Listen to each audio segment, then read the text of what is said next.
Hey everybody, welcome back to my channel. I'm Carrie and this is Clean Eating Kitchen, where I share easy gluten-free and dairy-free recipes. And today I'm going to be showing you another easy Instant Pot recipe. And this one is for how to cook a whole butternut squash right in the Instant Pot. But you're going to see how much easier it is when you cook the whole thing in the pressure cooker. We're just going to pop it in and then I'll show you how easy it is to cut it and scoop out the seeds, and then you'll have the butternut squash puree that you can do a lot of different things with. The first thing you need to do is get a 6-quart or 8-quart Instant Pot and place the trivet inside along with 1 cup of water.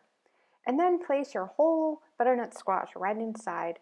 It should be less than 8 inches to fit into a 6-quart Instant Pot.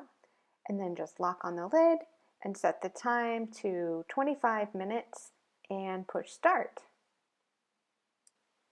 When the Instant Pot is done cooking, remove the lid and use tongs to take the butternut squash out of the pot, and be very careful because it's really hot.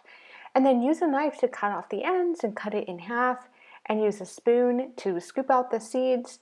And then you can just scoop out the inside of the squash and use the puree in a bunch of different ways.